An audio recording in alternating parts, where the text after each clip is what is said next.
하심으로 금요일 날 새벽 기도를 시작하겠습니다.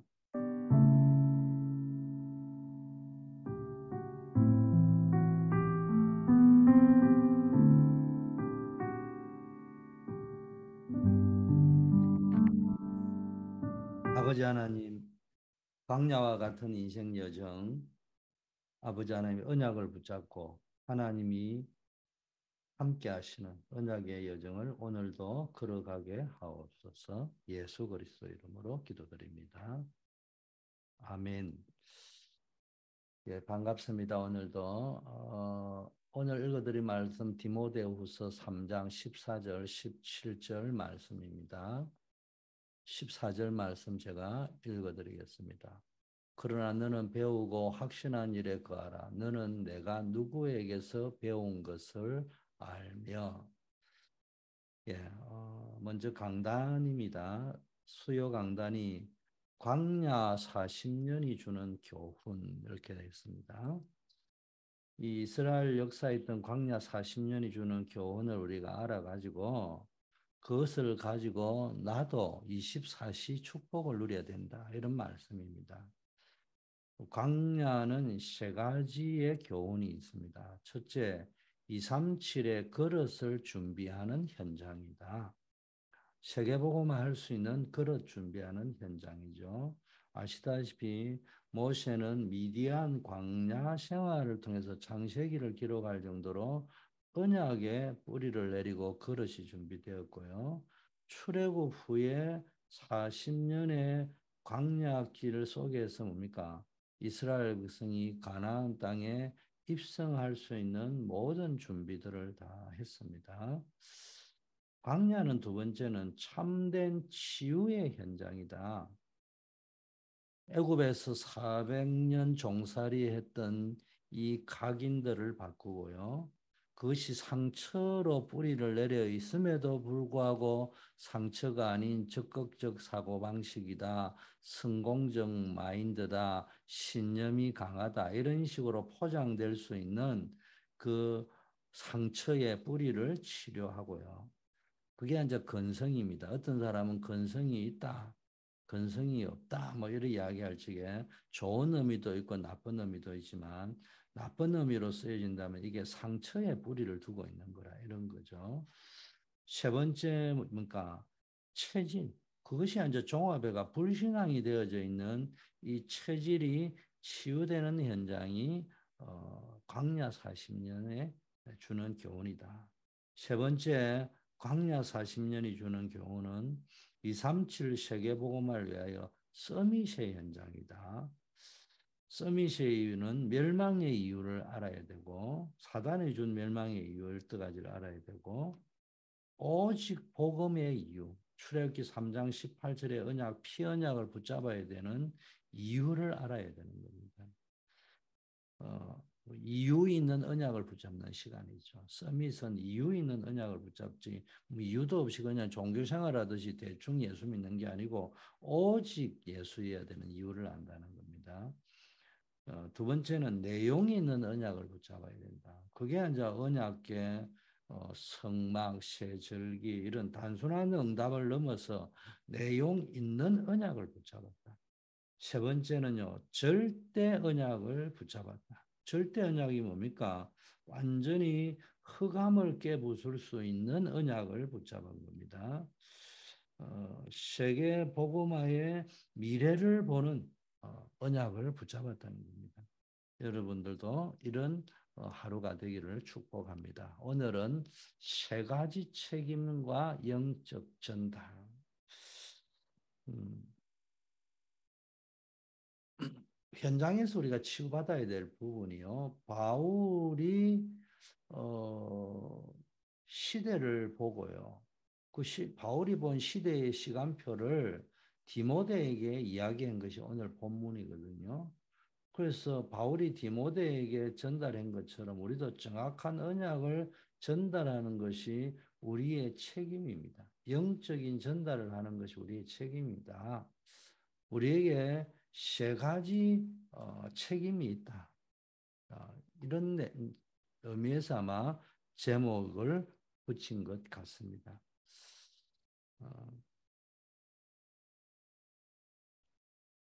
하나님의 말씀과 시간표. 여러분, 바울이 디모데에게 전달을 할 적에 평생 가는 길 속에 오늘이라는 시간표가 있어요. 그래서 오늘이 굉장히 중요하거든요. 그러면 이 오늘이라는 시간표를 어떻게 살아야 되느냐? 한마디로 말하면은 언약 따라가는 여정이 되어야 된다는 거죠. 그래서 바울이 디모데에게 말씀에 대한 이야기를 해놓은 겁니다. 하나님의 말씀을 따라가는 것이다. 자, 이 말씀을 따라가야 한다고 하기 전에 이렇게 강조하기 전에 먼저 언급한 것이 디모데후서 3장 1절에서 13절의 이야기 아닙니까? 그게 뭡니까? 시대를 봤을 적에 바울이 볼 때 시대가 어떤 시간표냐? 말세의 고통의 때가 온다. 고통의 원인이 뭐냐? 자기를 사랑하고 돈을 사랑하고 쾌락을 사랑하고 사랑의 대상이 잘못되어 있고 사랑의 내용이 잘못되어 있고 사랑의 목적이 잘못되었대. 그거를 디모데후서 3장 1절 13절에서 말씀을 한 겁니다. 그러면 이거를 이기고 극복하는 답이 뭐냐? 말씀 따라가라는 거예요. 언약 따라가라는 거예요. 자, 그래서 말씀과 시간표를 알아야 되고 두 번째는 기도와 달란트를 우리는 전달해 줘야 됩니다. 우리 후대들이 마지막 때를 살아가기 때문에요. 지금 뭐 혼란의 연속적인 현장에 있기 때문에 기도를 모르면은 영적인 실체를 모르는 겁니다. 기도를 모르면은 정확한 달란트는 당연히 모르는 거예요. 우리는 달란트 하면 단순히 재능, 적성 뭐 이런 거를 알고 있잖아요.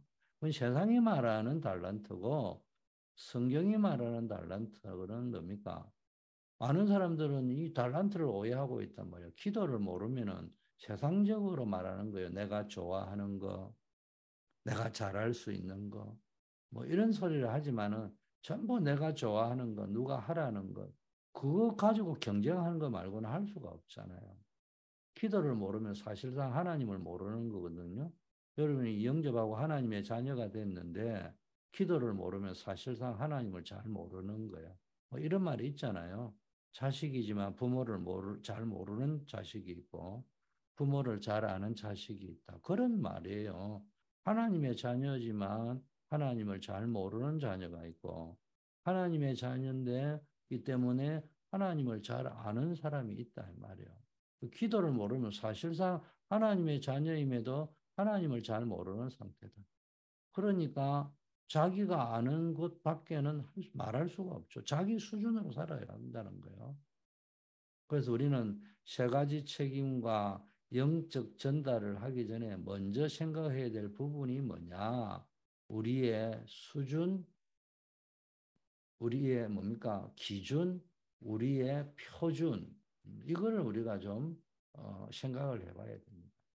수준이라 할 때 가장 중요한 어떤 지적 수준, 삶의 수준 이런 것도 있겠지만은 뭐 대부분 요즘 뭐 특히 이제 여러분들이 뭐 지적 수준은 평균적으로 다 있다고 봐야 안 되겠어요. 이제 삶의 수준에 따라 좀 달라질 수 있는데 가장 중요한 거는 영적 수준입니다. 자, 이 수준에 따라서 뭐가 나오느냐 기준이 나오잖아요. 그 우리는 자꾸 이제 현실이 기준이 된단 말이에요. 그게 아니고 현실 뒤에 안 보이는 사실을 볼 수 있어야 되고 단순한 사실을 넘어서 진실을 보고요. 그걸 넘어서 영적 사실을 보고 영적 사실의 결정적인 게 하나님의 계획이잖아요. 그 기준이 하나님의 계획을 붙잡아야 됩니다. 세 번째 표준인데 우리가 문제, 갈등, 위기 오면은요. 다 사람들이 거기에 다 빠져버리거든요. 그래서 하나님이 주시는 답을 찾아야 되고 갱신을 할 수 있어야 되고 갈등 속에서 위기 속에서 하나님 주신 찬스, 기회를 반드시 찾아낼 수 있는 것이 가장 중요한 뭡니까? 본질인 우리의 표준이단 말이에요. 본질을 놓치면요. 자꾸 자기 생각, 자기 입장, 자기 주장을 하게 됩니다. 그러면 그 가정, 그 교회는 항상 싸워야 되고요. 어려움이 올 수밖에 없고 갈등 구조 속에 있을 수밖에 없습니다. 이게 빨리 치유되어져야 된다. 자, 본론으로 들어가면요. 자, 세 가지 책임 이전에 우리가 먼저 할 것은 영적 전달을 먼저 해야 된다. 그 영적 전달은 구원받은 자에게는 보좌의 축복이 약속되어져 있단 말이에요. 그래서 제일 먼저 보좌의 축복을 누릴 신분을 주셨잖아요. 하나님의 자녀. 이 신분을 누리는 것인데 그게 뭐냐? 성삼위 하나님의 축복. 그 성삼위 하나님이 지금 말씀으로 계획을 하시고 모든 재앙 저주를 끝내고 성령께서 구원의 역사를 이루어가고 있습니다. 이걸 누리면서요. 이 속에 따라오는 게 오력이란 말이에요. 영력, 지력, 체력, 경제력, 인력. 두 번째는 이 보호자의 축복을 누릴 신분만 있는 것이 아니고 내용이 뭐냐? 우리가 그럼 이 보호자의 축복을 누린다 할 때 그 내용이 뭐냐? 삶, 생명의 축복. 하나님의 형상대로 창조되었잖아요. 이 생명의 축복, 하나님이 생기를 불어넣으셨잖아요. 이 생명의 축복, 하나님이 에덴 동산의 축복을 주셨잖아요. 이 완전한 축복, 이걸 누려야 되고요. 두 번째는 삶 초월. 땅의 것을 초월하고요. 시공간을 초월하고요. 이삼칠을 뭡니까? 빛의 뭡니까? 축복을 주시는 겁니다. 그러면서 삼전무후무, 나 자신과 교회와 업에 뭡니까? 전무후무한 응답이 있다는 거예요. 이게 보좌의 축복입니다. 이게 세팅되어져 있어야 됩니다. 세팅이 되어 있어야지 여러분이 언제든지 사용할 수 있는 겁니다. 자, 이제 뭡니까? 이 보호자의 신분과 내용을 축복을 누리려면 이게 시스템화 되어야 됩니다. 시스템화 된다는 말은 전문화되어야 되고 제자화되어야 되고 세계화되어야 됩니다. 그런 결과가 나오게 되어 있는 겁니다. 자, 이 세 가지를 누리는 것이 기도다. 그리고 이것은 반드시 영적으로 전달된다. 그리고 3단체에서 지금 틀린 것을 가지고 영적 전달을 시작을 했단 말이에요. 그런데 아이들 가운데 점점 우울증, 공황증, 정신병이 많이 생기고 있고 생길 겁니다. 지금 요즘은 뭐 심각한 게 초등학생 자살률이 증가하고 있다잖아요. 이런 일들이 앞으로 계속 일어나는데 어떻게 할 겁니까? 그래서 우리는 보좌의 축복을 누려야 된다. 이 부분을 전달해 줘야 된다. 영적인 전달을, 영적인 축복을 전달해 줘야 된다. 너가 지금 네 신분이 뭐냐? 너 배경이 뭐냐? 네 건세가 뭐냐? 이걸 전달해 줘야 된다는 거예요. 자, 그 다음에 우리는 꼭 해야 되는 세 가지 책임이 있습니다. 그래서 우리가 해줘야 될 게 특히 교사들이 해줘야 되고 교회 학교에서 해줘야 될 게 미래 캠프, 기도 캠프, 달란트 캠프입니다. 미래 캠프는 오직 말씀으로 답을 낼 수 있어야 됩니다. 이런 말씀으로 답을 낼 수 있는 체질이 안 되면은 지금 당장 뭐 잘 사니 못 사니 그 수준이지 결국은 종이란 말이에요. 그래서 말씀 캠퍼를 미래 캠퍼를 하는 거예요. 근데 말씀에는 항상 배경이 있거든요. 그래서 여러분이 어떤 세상 일이든지 정확하게 배경을 보면은 오직이 보이는 거예요. 이게 미래 캠프입니다. 무슨 일이 생기든지 노예로 가든지 억울한 일이 생기든지 정확하게 말씀을 통하여 언약을 통하여 그 배경을 보면은 오직이 보입니다.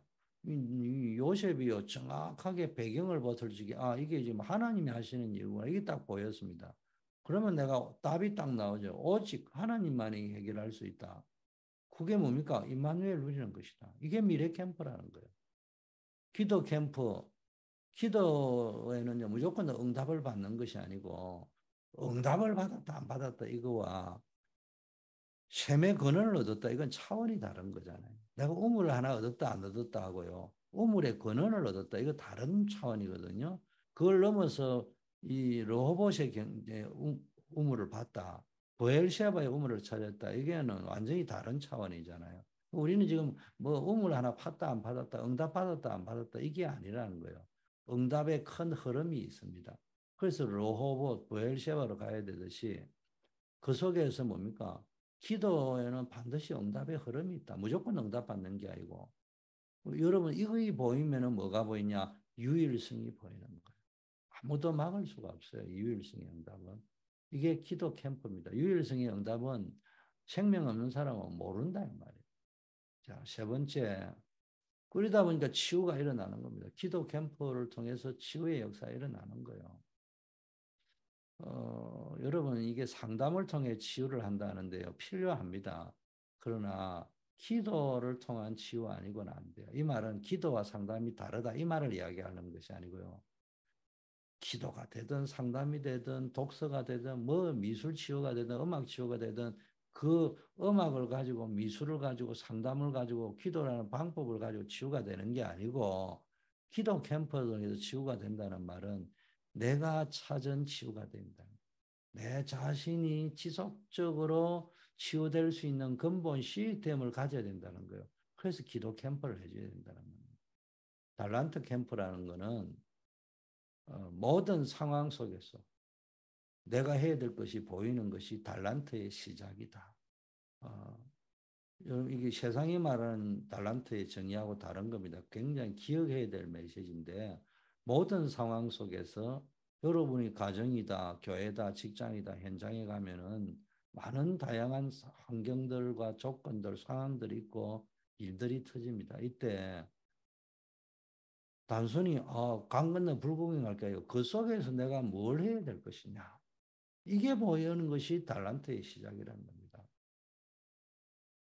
벌써 다윗이요 아버지 심부름으로 전쟁터에 가서 골리앗을 만났습니다. 그 상황에 본인이 골리앗과 싸워야 될 이유가 없어요. 생명 걸 필요가 없어요. 그런데 거기서 내가 해야 될 것이 보인 거예요. 그게 달란트의 시작이라는 거예요. 다윗이 뭐 물맷돌을 제 아무리 잘 던지면 뭔 소용이 있습니까? 그 밥 먹는 수준밖에 안 되잖아요. 근데 그거를 가지고 골리앗을 깬 겁니다. 그걸 보고 달란트라고 하고 달란트의 시작이라고 합니다. 여러분, 우리 후대들에게 언약을 전달할 때 어린 학생인 랩런트들이 평생에 해야 될 것을 발견하면 얼마나 좋겠어요. 근데 그거는 당장 안 보이더라도요. 모든 상황 속에서 내가 지금 해야 될 것이 뭐냐. 이거 보는 훈련이 되면은 진짜 평생에 될 건 나중에 보이게 돼 있습니다. 이때부터 재창조의 응답이 가정과 교회와 직장을 재창조하는 주역이 되는 응답이 온다. 이 세 가지 책임이 있는 겁니다. 그래서 미래 캠퍼, 기도 캠퍼, 달란트 캠퍼를 해줘야 됩니다. 세 번째, 이제 우리가 해줘야 될 사명이 있습니다. 이후에 해야 될 사명, 영적 전달, 영적 책임인데 영적 전달과 영적 책임을 합한 것을 보고 사명이랍니다. 그게 뭔가 첫째, 제자화 시켜줘야 됩니다. 무조건 제자훈련식을 끌어모아가지고 하는 게 제자훈련이 아니고요. 사실은 이제 직장과 직업 속에 있는 사람들, 특히 학교에서 교사하는 분들, 이런 분들, 또 간호사나 의사분들은요, 자기 일을 쭉 하면서 제자가 있나 없나를 이렇게 쭉 한번 보는 거죠. 자기 일정 속에서. 그래서 이게 제자감이 나오면은요, 묵상 운동을 하면서 소통을 해가면서 본격적인 제자를 키우는 겁니다. 한 명만 키워도요, 대단한 일이 벌어지는 겁니다. 이런 제자화의 일정을 여러분이 가지려면 여러분 자신이 묵상 운동을 하셔야 되고요. 그걸 전달해 주는 거예요. 자, 전문화 운동. 자, 이제는 이 제자들을 전문화시켜야 되거든요. 여기에 가장 중요한 게 비대면을 활용하는 겁니다. 비대면의 대면화. 이걸 잘 깨달아야 됩니다. 그래서 이런 자료나 문서 또는 여러 가지 미디어 뭐 이런 걸 통해서요. 계속적인 만남을 가지는 거예요. 지금 유대인과 삼단체는 비대면으로 세계를 장악했는데 틀리게 장악한 거잖아요. 출애굽한 모세와 바울은 모세는 모세 오경을 썼고요. 지금도 유대인들은 모세 오경만 집중을 하고 있잖아요. 그만큼 대단한 겁니다. 바울은 14권의 서신서를 썼고 성경을 번역한 루터 이게 다 비대면을 가지고 세계화시킨 것입니다. 지금도요 성경을 읽으면서 구원받는 사람이 많습니다. 자, 세계화 운동 세 번째는 이제는 로마 복음화 운동, 세계 복음화 운동을 하는 겁니다. 복음의 세계화 운동을 하는 겁니다. 하나님이 아브라함을 부르실 때부터 세계화 메시지를 주셨잖아요. 내 시로 말미암아 천하 만민이 구원을 얻을 것이라고. 부활하신 예수님께서도 그 부활하셔가지고 주실 말씀도 많은데 딱 세계화 메시지 주셨어요. 마태복음 28장 16절 20절, 마가복음 16장 뭐 전부 다 세계화 메시지를 줬어요. 바울이 이 말을 알아듣고 깨달은 겁니다. 로마도 봐야 하리라. 이 말이 세계화, 복음의 세계화 운동한다는 거예요. 복음의 세계화를 바울이 알아들은 겁니다. 말로 하자면 다메섹에서 하나님이 자기를 부르실 때 주신 메시지를 제대로 깨달은 겁니다. 여러분, 세계화라는 말을 알아들은 사람은 무조건 응답받게 됩니다. 이 2, 3, 7 세계화가 안 맞으면 아무리 훌륭하고 똑똑해도요, 뭐 밥 좀 먹고 사는 정도 수준이지 그 이상이 아니에요. 결론입니다. 로마서 16장에 나오는 인물들처럼 나 자신은 물론이고 우리의 후대들을 이렇게 가도록 키워야 됩니다. 그래서 세 가지 붙잡아야 되는 게 하나는 로마서 16장 1절에서 27절 나의 이면 계약. 여러분 아까 제자와 전문화 세계화의 응답을 계속 누리다 보면요. 나의 이면 계약이 깨달아지는 거예요. 이걸 보고 플랫폼이라 한다. 여러분 자신이 걸어다니고 움직이는 영적 플랫폼이 된다입니다. 여러분 문제, 여러분이 이명계약이 있다. 회사에 그냥 밥 먹고 살기 위해서 월급 받으려고 출근하는 사람하고요. 여러분이 이명계약을 가지고 내가 뱀처럼 비둘기 같이 순결하게 밤처럼 지혜롭게 막 떠들면서 전도운동을 하는 것이 아니고요. 거기서 제자를 채우고 전문화시키고 세계화 운동을 하는 자라고 생각을 해보세요. 그게 플랫폼이라는 겁니다. 로마서 16장 20절 사단이 무릎을 꿇게 만들었다. 이걸 보고 우리는 빛을 비추는 파수꾼이랍니다. 빛을 비추면 어둠은 물러가게 돼 있죠. 로마서 16장 25절 27절에 영세전에 감추었던 것이 이제 이게 나에게 나타났다는 말입니다. 이렇게 하는 걸 보고 영적 안테나라고 하는 겁니다. 이런 축복을 여러분이 누리고 우리 후대들이 이렇게 갈 수 있도록 우리가 만들어야 되겠습니다. 기도합니다. 아버지 하나님 감사합니다. 우리에게 보호자의 축복을 항상 누릴 신분을 주시고 내용을 주심을 감사드립니다. 이제 이 보호자의 축복이 항상 누려지는 시스템이 구축되도록 역사하옵소서. 나 자신이 영적 축복을 누리고 우리 모든 후대들에게 전달할 수 있게 하옵소서. 하나님이시는 세 가지 책임과 영적 전달을 감당하는 사명자의 삶을 항상 살게 하옵소서. 아버지 하나님, 우리 모든 성도님들에게 큰 은혜를 부어주셔서 하는 모든 일 속에서 하는 작은 일이라 할지라도 그것이 하나님의 달란트가 되어서 아버지 전 세계 237 나라 5천 종족 살리는 달란트가 되게 하옵소서. 종을 비롯한 우리 모든 교역자, 사역자, 교사들에게 모든 직분자에게 생명 살릴 메시지를 허락하시고 흑암을 꺾어버릴 영적 권세를 허락하시고 막 있는 지역과 현장 세계 살릴 전략을 주시고 일꾼들 제자를 일으킬 리더십을 허락하여 주시옵소서. 우리 서밋 학교, 한글학교, 각종 랩런트 사역 우리가 하고 있는 모든 행사들 하나님이 축복하여 주시옵소서. 아버지 하나님이여 늘 기도하는 우리 군선교사들 하나님이 축복하여 주시고 또 한우들 하나님이여 기억하여 주셔서 이런 문제동에서 또 특별한 사명받은 현장 속에서 전무후무한 응답을 누릴 수 있도록 하나님이 하늘 보좌의 권능으로 역사하여 주시옵소서. 만왕의 왕이신 우리 주 예수 그리스도의 은혜와 하나님 아버지의 영원 불변하신 사랑하심과 성령님의 교통 충만 역사하심이 이 말세 시대를 살아가면서 하나님이 주신 세 가지 책임을 발견하고 우리 후대들에게 영적인 비밀을 전달하는 주역되기를 원하는 우리 모든 성도님들 위해 새벽을 밝히는 우리 기도팀들 위해 이제부터 영원까지 함께 계실지어다.